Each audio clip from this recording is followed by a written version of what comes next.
bienvenidos una vez más, bienvenidas, gracias porque nos acompañan en su programa Diálogo Bíblico.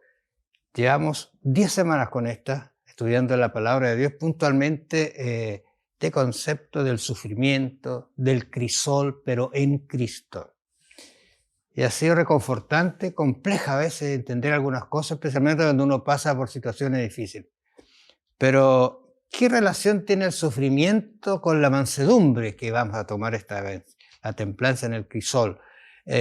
¿Cómo podemos nosotros, ¿no es cierto?, permanecer mansos cuando nos estamos haciendo pedazos, cuando vemos los testimonios de los demás?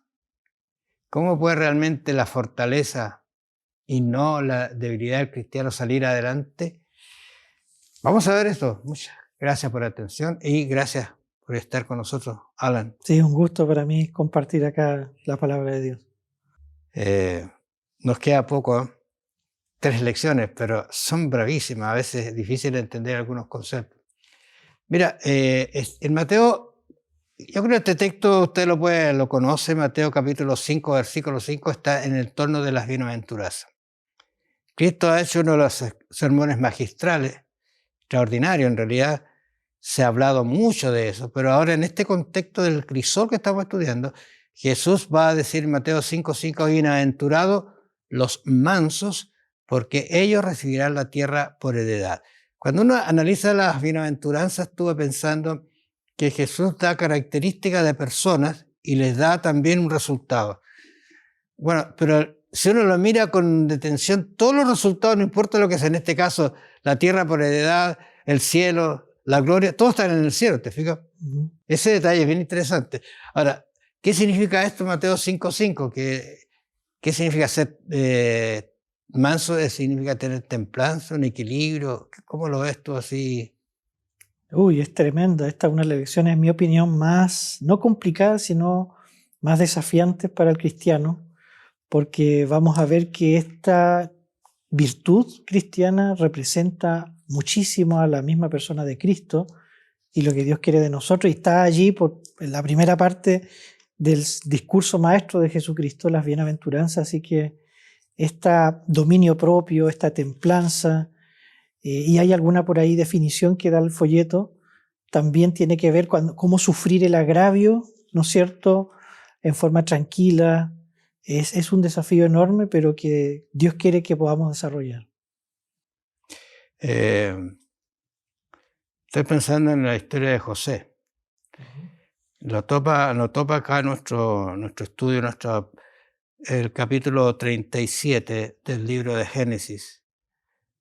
Puntualmente parte allí desde el versículo 28, diciendo: cuando pasaban los mercaderes. Bueno, la historia la conocemos, pero por favor, uno tiene que ponerse en la historia para entender y no buscar el final para entender el momento en que este personaje está pasando.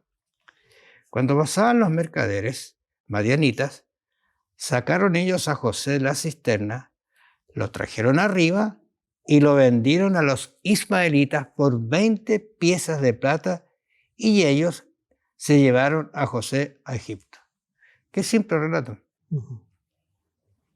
¿Qué actitud tuvo? Lógicamente, él tiene que haberse desesperado, haberle gritado a los hermanos: ¿por qué me hacen esto? ¿Por qué? Claro. Por favor.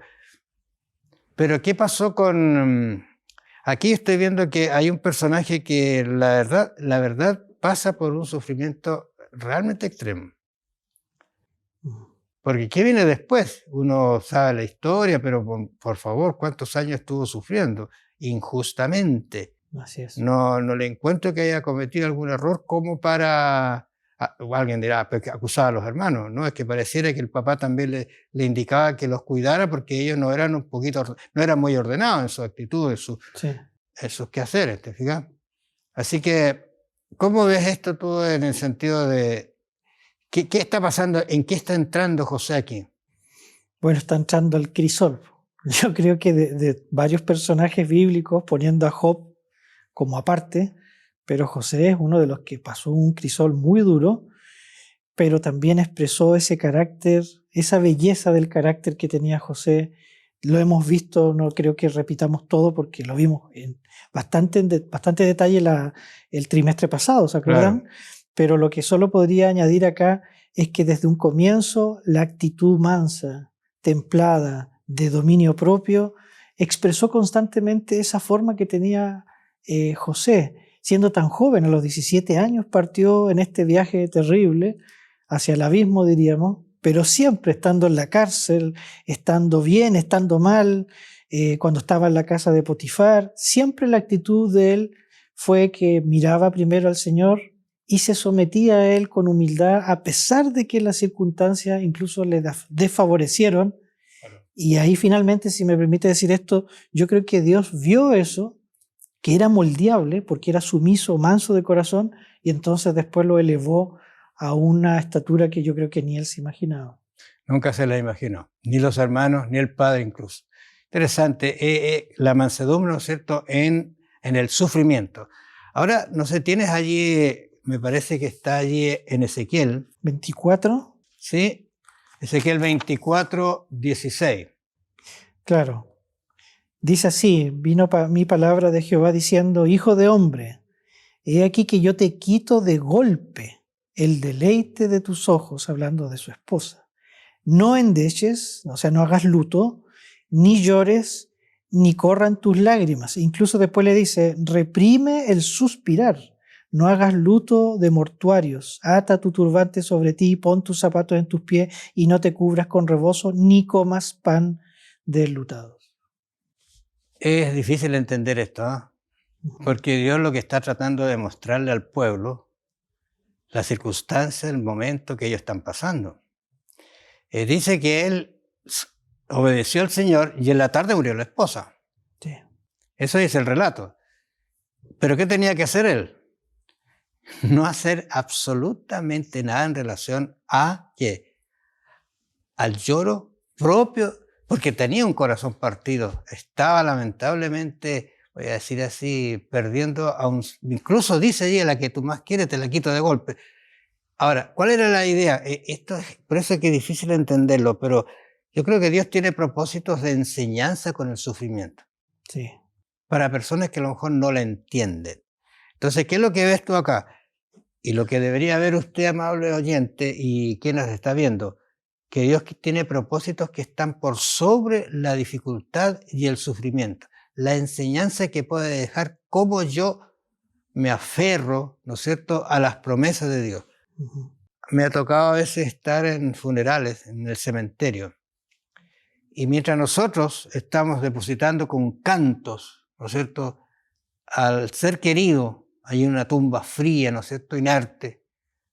He mirado hacia otros lados cómo se desespera la gente, grita y llora porque no hay la esperanza. Exacto. Entonces, esa es la gran diferencia entre lo que podríamos decir, cómo lo afrontó José, cómo lo va a afrontar Ezequiel. Pero aquí la enseñanza está en que la gente le dice, ¿y tú? ¿No te preocupas? ¿Qué pasó con tu esposa? Y ahí viene que él le dice, mire, así son ustedes. Y Dios va a quitar, ¿no es cierto?, esa alegría y ese gozo porque ustedes son desobedientes a Dios. Eso es lo que está repitiendo Isaías 24. Ahora, si tú ves de allí del 21, 24, 21 al 24, mira lo que dice. Sí, dice acá, di a la casa de Israel, así ha dicho Jehová el Señor. He aquí yo profano mi santuario, la gloria de vuestro poderío, el deseo de vuestros ojos y el deleite de vuestra alma, y vuestros hijos y vuestras hijas que dejasteis caerán a espada. Y de hecho usa la misma expresión. Eso literariamente es muy bonito y trágico en este texto. Usa la misma expresión, el deleite de vuestro ojo, tu esposa, tus hijos, porque está conectando eso con el propósito, enseñándonos el propósito de por qué le dijo lo que le dijo a Ezequiel.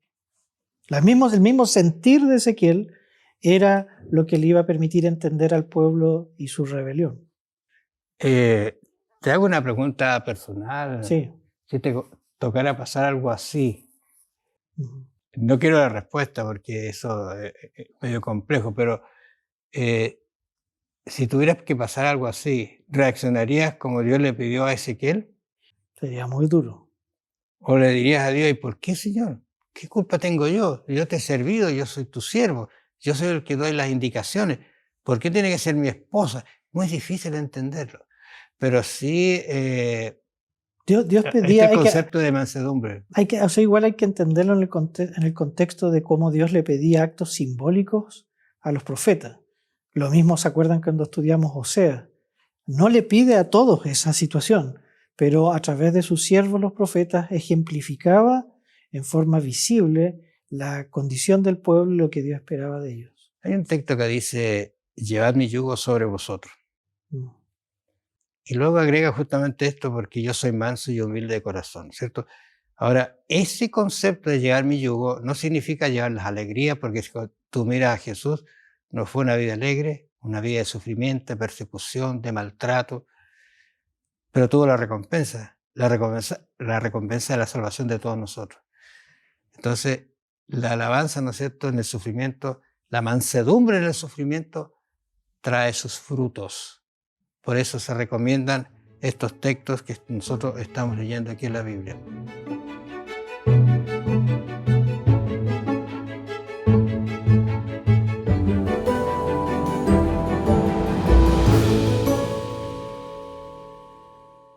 Estaba mirando aquí en Éxodo 32:11, porque vamos a hablar acerca de la mansedumbre, ¿no es cierto?, intercesora. Voy a hacer un paréntesis. Estaba estudiando acerca de la oración intercesora. Y yo creo que es un temazo la oración intercesora. Algunos dicen, nosotros vamos a interceder por nuestros hermanos. ¿En qué medida intercedemos? El único que puede, y lo voy a decir así rápidamente, y investiguen usted, amable oyente, que no está viendo. El único en que intercede para salvación es Jesús con el Padre. Nosotros lo que hacemos es orar para que esa persona y el Espíritu Santo obre en ella. Pero aquí estamos hablando de que una persona es mansa, tranquila, sosegada, pero intercede. Veamos Éxodo 32:21, y un texto realmente extraordinario. 32:11. Estaba mirando. Claro. Entonces Moisés oró en presencia de Jehová su Dios y dijo, oh Jehová, ¿por qué se encenderá tu furor contra tu pueblo, que tú sacaste de la tierra de Egipto con gran poder y con mano fuerte? Mira, a mí me gusta este texto, bien lindo en realidad, pero esa frase se la cambió Moisés a Dios. Que dice, ¿cómo le dice? ¿Por qué? Se encenderá tu furor contra tu pueblo. ¿Contra qué? Tu pueblo. Lee lo que el Señor le dijo antes. Le está diciendo que el pueblo era de Moisés. No, si tú lo miras, no, Señor. Yo no saqué al pueblo. ¿O no? Puede ser. Y aquí viene la gran intercesión que hace él con ese pueblo, porque Dios, ¿qué le dice? Le va a proponer un trato que es realmente extraordinario. Mira, dejemos a este pueblo, te tomo a ti, de ti hago una nación grande y se nos acaba todo el problema que está viniendo. Y Moisés dice, no, este no es mi pueblo, sino es tu pueblo. Y aquí es donde aparece lo que llamaríamos la intercesión que hace, que incluso aparece un texto que a veces trae conflictos para entenderlo, porque dice que se arrepintió Dios de lo que había dicho. Dios no se arrepiente, es una actitud muy diferente, es como cambia la actitud cuando tú o alguien que intercede lo hace de corazón y lleva a la persona al cambio. Es como el caso de Jonás en Nínive. Los ninivitas iban a ser destruidos en 40 días, claro, pero se arrepintieron y no vino la destrucción. No es que Dios cambió, que se equivocó, sino que frente a la respuesta, a la reacción humana, el cambio, entonces Dios cambia sus planes para salvación. Ahora, la sinceridad de Moisés se ve en las palabras que él tiene con Dios. No, ese es tu pueblo y no puede hacer esto. ¿Qué van a decir? Es tu prestigio. Yo voy a seguir con ellos y yo quiero que tú vayas. Incluso hay una expresión por allí que Moisés le dice, si tú no vas con nosotros, yo no me muevo de aquí. No, y además no lo citó mucho el folleto, pero llega un momento, dice, Señor, si es necesario, para salvar al pueblo, bórrame del libro de la vida. Claro. O sea, eso sí que es por tremendo, eso digo ¿no? yo que aquí la intercesión tiene un poder extraordinario porque él está hablando, sácame a mí, pero este pueblo llévalo adelante. O sea, tanto quería ese pueblo. Ahora hay otro incidente en Números 16, tenemos 16 versículo 20.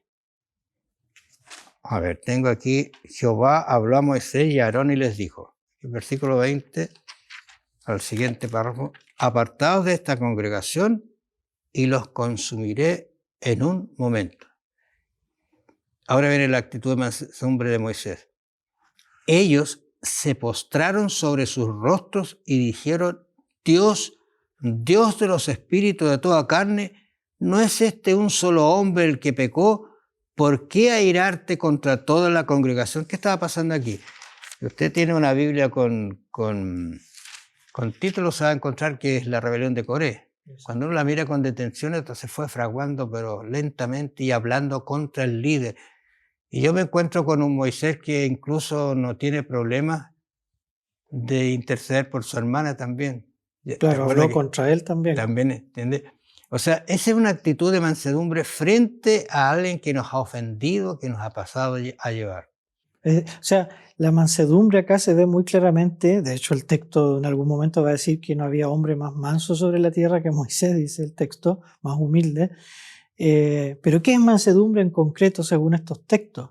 Como en el becerro de oro y la rebelión de Coré, probablemente las apostasías más graves del pueblo de Israel antaño. Pero la mansedumbre en Moisés se ve como alguien que siendo acusado, agraviado, siendo herido, porque no era impermeable a las heridas y a las palabras que tiene que haberle dolido a Moisés. Todo está puesto en duda, en tela de juicio su liderazgo. Pero ¿qué hacía Moisés? No dependía de su sabiduría, de su influencia, o por decirlo así, yo soy el líder y se va a hacer como yo. Es muy común eso del ser humano, ¿no? Es una actitud muy, yo soy el que mando acá. Entonces, ¿él qué hacía? Siempre se postraba y con un auténtico amor por su pueblo decía, Señor, perdona a este pueblo, ten misericordia. Y uno dice, ¿y uno sería capaz de hacer una cosa así? De tener esa reacción por aquellos que nos hacen daño y actuar con prudencia, con cautela y sobre todo, y eso yo invito a todos nuestros hermanos que a veces todos les ha pasado criticar demasiado al líder, que este no hace esto, y hay gente que se vive quejando, como el pueblo de Israel. Yo invitaría a todos, ¿desde hace cuándo no ore usted por su pastor, por su líder de iglesia, por nuestros dirigentes, que cometen errores igual que nosotros? Pero acá hay una evidencia clara que Dios, antes que la destrucción de su pueblo, que la crítica severa sobre ellos, busca a hijos de Dios que sean mansos, humildes de corazón, para orar por todos, incluido por aquellos que les causan agravio. Fíjate en Mateo 5:45, sí. En este contexto de los enemigos, que tenemos que amarlos igual, dice, para que seáis hijos de vuestro Padre que está en los cielos. ¿Quién no quiere ser hijo de Dios? Dice, que hace salir su sol sobre malos y buenos, llover sobre justos e injustos. O sea, Dios, en el sentido de entregar bendiciones, lo hace sin mirar. A todos. O sea, no hay distinción. No hay distinción. No es que solo podría ser sobre los que se merecen, no, es sobre justos e injustos, ¿no? En realidad, tengo acá otro texto que me gustaría leer antes de cerrar este bloque. Dice, sed pues vosotros perfectos como vuestro Padre que está en los cielos es perfecto. También un problemita a veces interpretar esto, pero tiene que verlo en el contexto de lo que está diciendo anteriormente. La perfección no está en ser como Dios, sino tener la actitud que tuvo Jesús antes de estos textos. Así es. Que amó al enemigo, que en la cruz dijo, perdona a los padres porque no saben lo que hacen. Si sus ojos tendieran a abrirse, verían lo que están haciendo y no harían esto. O sea, él entendía cómo estaban cegados por Satanás. Esos eran enemigos. Cuando uno mira la vida de Jesús, estamos estudiando nosotros Juan, cuando miramos la vida de Jesús, cómo siempre estuvo atacado, tratando de encontrar una falla en él. O sea, es una vida que realmente fue, voy a decirlo así, sufrida. Muy sufrida, porque esperaban que dijera algo equivocado para juzgarlo. La mujer pecadora. Y yo si estuviera allí, ¿qué habría hecho? Habría que cumplir la ley de Moisés. Pero cuando él empezó a escribir, que en realidad no sabemos que escribió, pero sí entendemos que empezó a hablar acerca de la vida de ellos mismos. Sí. Dice que se fueron todos. Y aquí viene lo lindo, y los que te condenan. ¿Dónde están? Esos que están tus enemigos. Bueno, ni yo te condeno. O sea, Pero, sí, adelante. pero le dice algo más. Muy bien, te levantas como perdonada, pero no peques más. Esa es la oración que se puede hacer en favor de los enemigos.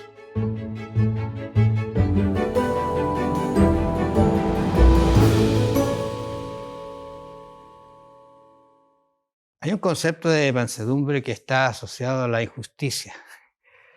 ¿Cómo te mantienes calmo, tranquilo, manso frente a una abierta injusticia que se está cometiendo contigo? Uno se siente muy mal. Uno ya al ver una injusticia hacia otra persona, flagrantemente uno se siente mal, pero cuando le pasa a uno y uno no puede hacer nada frente a eso, duele mucho y puede prolongarse en el tiempo ese sentir. Te puede afectar incluso psicológicamente, porque si todos saben que está equivocado, ¿por qué hacen eso conmigo? Ahora, ¿qué es lo que dice ahí Mateo? ¿Tiene un texto en Mateo, tu capítulo 11, 29? Sí, 11, 29 dice palabras muy importantes. Llevad mi yugo, dice Cristo, sobre vosotros y aprended de mí que soy manso y humilde de corazón y hallaréis descanso para vuestras almas. Ahora, lo importante ahí es que la mansedumbre en la injusticia, la única forma de que traiga paz y tranquilidad está en el texto. Exactamente. Lo que dice. Dice, como resultado vendrá la paz y la tranquilidad. Hay personas que han pasado por situaciones bien complejas, han perdido su trabajo por injusticia. Estaba hablando el sábado con una persona justamente que me pareció extraño lo que me dijo, pero me dice, yo soy de Santiago y pedí mi traslado a Chillán. Y no me lo dieron nunca, dice. Entonces, pero mira lo que dice, pero ¿sabe por qué no me lo daban? Porque yo llegaba a tiempo, cumplía mis deberes. Entonces, no era un hombre cambiable, pero otros dicen que no hacían. Mira, esto es como injusticia. Y otros que no están cumpliendo los horarios, el trabajo, qué sé yo, todas estas cosas, eso los tiran para a donde quieren se los deshacen de ellos.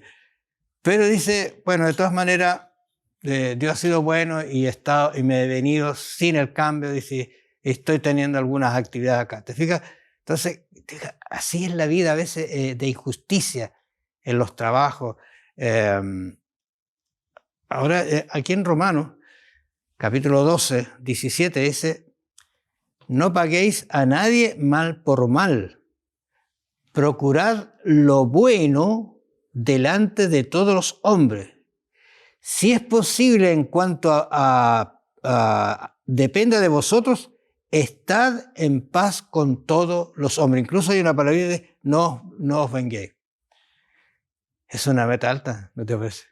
Es una meta alta, pero tenemos que poner los ojos en Cristo. Si nosotros pensamos en Él, como usted nos recordaba, cada vez que lo tentaron, cada vez que lo atacaron, a veces iban solo a atacarlo, o cuando estuvo en los mismos momentos más difíciles de su propia vida, frente a Pilato, frente a los dignatarios judíos, Él no respondía palabra. Déjeme darle una información adicional que no está en el folleto, pero que se relaciona mucho con el carácter precioso de Cristo y su mansedumbre real.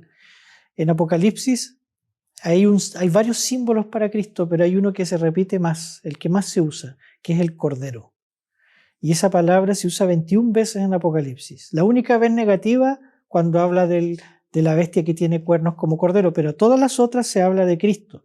Y uno se podría preguntar por qué se usa por sobre tantos símbolos, el que se usa más el cordero, porque es el símbolo que muestra la mansedumbre, la sumisión, el apego de Cristo a su Padre, el que estar dispuesto a entregarse por los otros. Yo creo que esa es la parte esencial de la mansedumbre, que frente a la opresión, a la injusticia, a todas estas cosas que vamos a seguir viviendo hasta que se termine este mundo, la pregunta es cómo vamos a reaccionar frente a eso cuando nos insulten o cuando hagan algo para causarnos problemas graves. ¿Cuál va a ser la actitud? ¿Vamos a reaccionar visceralmente o vamos a decir, Señor, ayúdame, porque así como tú superaste estas pruebas, yo puedo dar testimonio y también tener paz en mi corazón frente a estos problemas? Quisiera conversar un poquito acerca de la fuente de la mansedumbre. Con eso vamos a ir terminando. Aquí en el libro de Salmos, capítulo 60, Salmo 62, hay un texto que nos va a ayudar a entender estos conceptos, porque mira,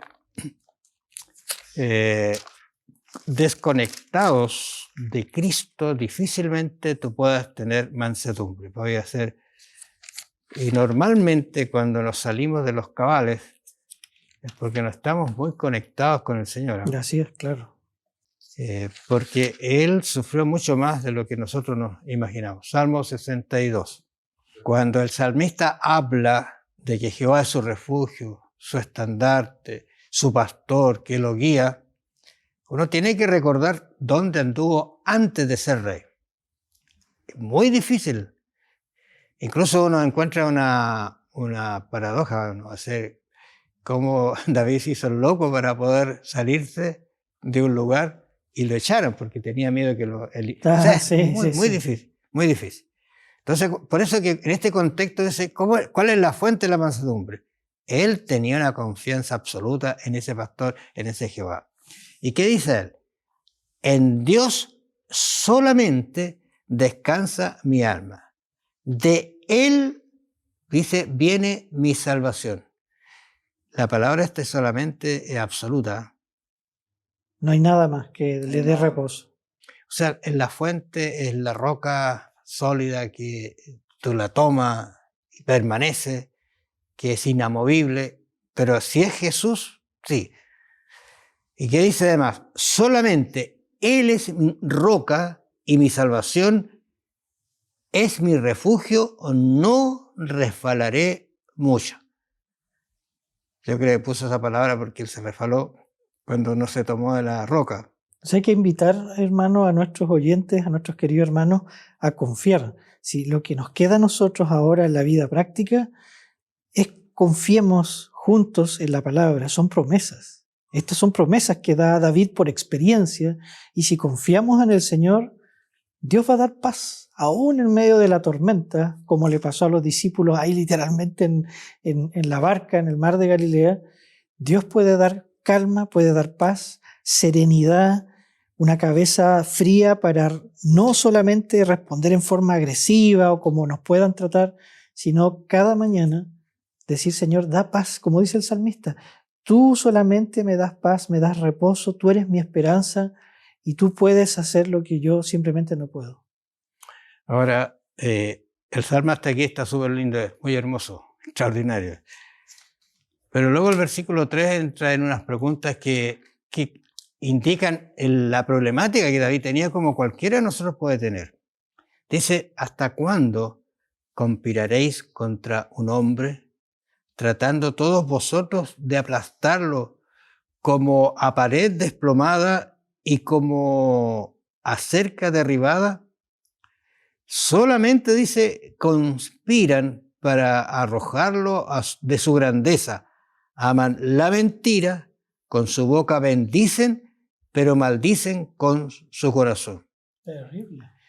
O sea, esta es una hipocresía, ¿no te parece?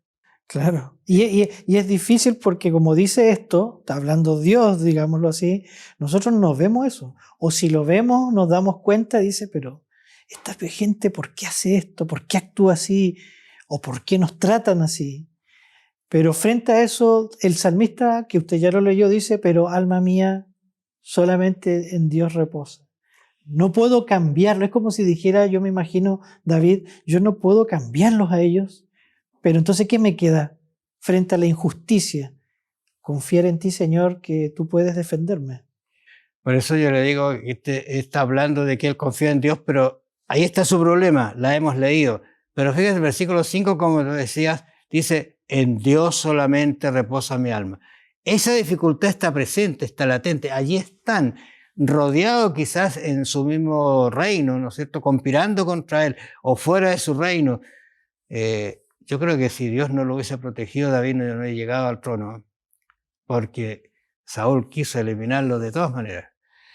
Ahora dice, solamente Él es mi roca y mi salvación. Vuelvo a repetir esta idea maravillosa. Él es mi roca y mi salvación. Es mi refugio, no resbalaré. En Dios está mi salvación y mi gloria. En Dios está mi roca fuerte y mi refugio. Ahora, estoy pensando que si alguien está quizá pasando por un problema difícil, una injusticia, no sé, un problema que está fuera del alcance, a lo mejor sería interesante que en voz alta leyera este salmo y se lo cantara al Señor. ¿Por qué no? Claro que sí.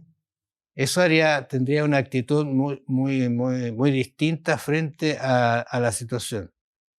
Nosotros estamos orando por un pequeño que está por un problema muy serio, muy serio. Él prácticamente no tiene ninguna solución. Y nosotros esperamos que Dios haga algo. Si no lo hace, lo que queremos es que no pierdan la fe los padres, porque es un pequeño como de 3 años. ¿Qué hacemos? Bueno, cantarle las alabanzas a Dios, descansar en la roca, no importa el resultado. Y esperamos que Dios va a dar la tranquilidad a los padres o va a sanar al niño. No sé, eso lo va a ver Dios porque Él en su misericordia ve más allá de lo que nosotros vemos. Así es. Ahora Él dice, pueblos, esperad en Él en todo tiempo, no en la tranquilidad solamente. Derramad delante de Él vuestro corazón, Dios es nuestro refugio.